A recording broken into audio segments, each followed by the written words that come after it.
Good day everyone! At today nga ay meron na naman tayong bagong pupuntahan. Pupunta tayo ngayon sa Rainbow Camp para dun i-celebrate yung birthday ni Papa. Para maiba naman, hindi yung usual na pinupuntahan natin sa restaurant or sa mall. So ngayon, magka-camping naman tayo. Alright, let's go! So sa kasalukuyan nga, nandito na kami sa bungad ng Marilake. At excited na nga sila na makarating dun sa Rainbow Camp dahil first time din nilang makarating doon. At medyo mahaba-haba nga din yung biyahe namin kasi galing pa kaming Cavite. So dahil nga sa haba ng biyahe namin, naisipan muna namin kumain. Ayan, kakain na muna nga kami ng nachos. At after nga ng ilang minutes, narating natin itong Palo Alto dito sa Tanay. So magandang puntahan din yung lugar na to. So kung gusto mo rin tumawid ng Laguna, meron ding daanan dyan papuntang Laguna. Not sure exactly kung saan yung baba nun sa Laguna. Ayan. At ngayon naman nandito nga tayo ngayon sa tinatawag na Big C kasi yung kalsada na to para siyang letter C. Ayan. So marami yung mga nagbabanking dito. At nilagyan nga nila ng restaurant yan sa kanto. Dati wala yan. So ngayon mas maganda kasi nilagyan nila ng tambayan doon. So kung gusto mo lang mag-relax, magkape habang pinapanood yung mga nagbabanking, pwede na.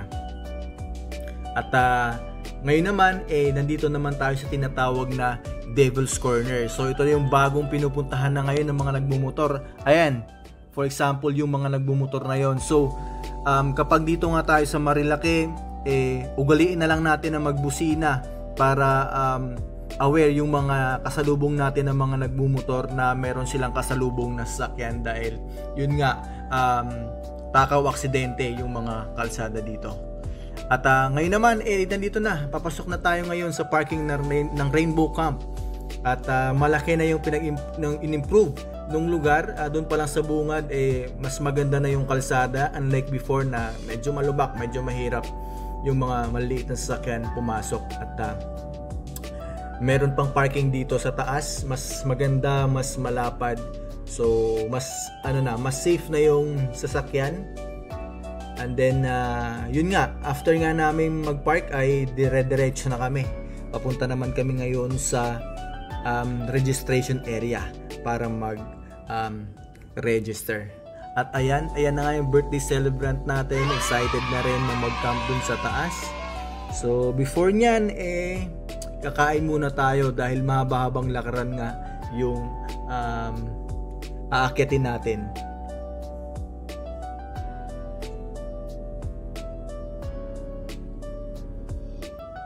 Itong blue at orange na yan din yung CR dito sa baba. So kung gusto mong maligo ng mas maayos, mas maganda maligo dyan sa baba compared dun sa taas. Pero kailangan mo nga lang bumaba ng hagdan. Ayan, so nandito na nga tayo ngayon sa registration area para mag-register at kumain. At after nga naming mag-register, eto na. Paakyat na nga kami ng summit. Ayan, at nung umakyat nga kami, sobrang init nung pag-aakyat namin dito, kaya konting pahinga lang pag napagod para hindi maubos, no? Ayan, so pahinga nga lang muna tayo dito at sa may lilim tayo magpahinga dahil medyo mainit talaga nung time na to.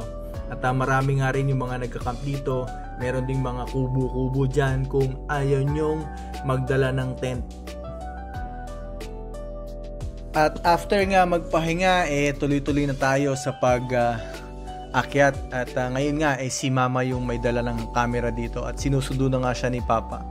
Ayan, parang hindi napapagod, nakasmile pa. Tuloy-tuloy lang sa pag-akyat, oh. Binasic lang ni Mama yung hagdan. So, ang kagandahan kasi dito, baby steps yung hagdan. So, hindi siya ganun ka nakakapagod akyatin. At pagdating nga dito sa taas, nagpahinga nga muna kami ulit dahil doon kami tatayo ng tent namin sa bandang dulo dahil yun yung spot na nakuha namin para sama-sama kami At ito na nga, at magsiset up na nga kami ng tent namin. Ayan, so 4 na tent kami lahat. At let's go, mag-set up na tayo.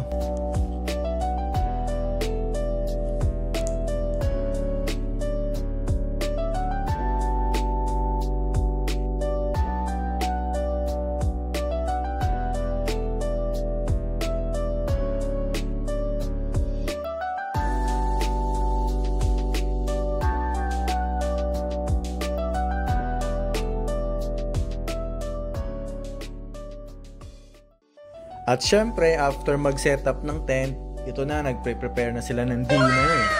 At sarap nga ng dinner namin dito. At habang lahat nga sila busy, ako naman nandito yan, tulog. Dahil pagod na pagod yan sa biyahe.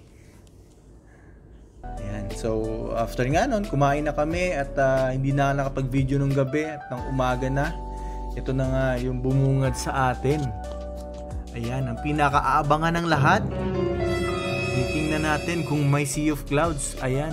Unfortunately, wala kaming nakitang sea of clouds kasi siguro dahil summer, sobrang init. So, walang nabubuong clouds. Ayan, sobrang clear ng langit.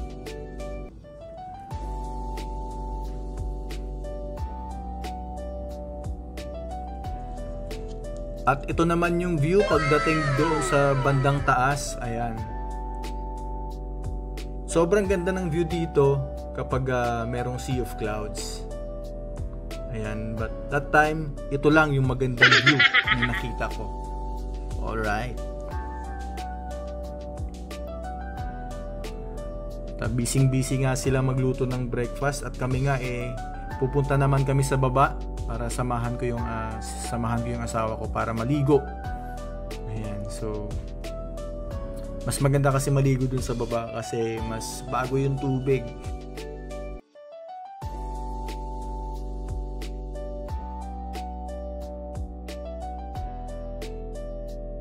Habang paakyat nga kami, naisipan na namin na i-explore yung lugar. At dito nga, ito yung part na kung saan pwedeng mag-bonfire yung mga tropa. At ito naman yung hanging bridge papunta doon sa spider web. Ayan. So, may mga activities na pwedeng gawin, pwedeng puntahan dito sa Rainbow Camp. At meron nga din sila ditong kawa bath. Ayan. So, kung gusto mong magpalaga, pwedeng ka magpalaga dyan. Sisilaban nila yan pag may tao na nakapatong. Ayan, habang pinagmamasan yung view na yan, of course. Kaya, okay din na pumunta rito kasi maraming mga activities na pwedeng gawin. No? At yun, after nga nun, dire-diretso na tayo, bababa na tayo para mag-breakfast dahil naka-ready na nga yung breakfast natin. Alright, ayan. Yan yung breakfast namin. Meron kami longganisa, merong hotdog, merong itlog, ayan, magkakape na. At after nga, dahil medyo mainit na, papak na ulit kami para bumalik na ulit. So, thank you guys for watching. Hopefully, nakatulong tong video na ito sa inyo. Kung nagpa-plan din kayo na mag-camp somewhere na malapit lang dito sa Metro Manila. Alright, thank you guys. God bless.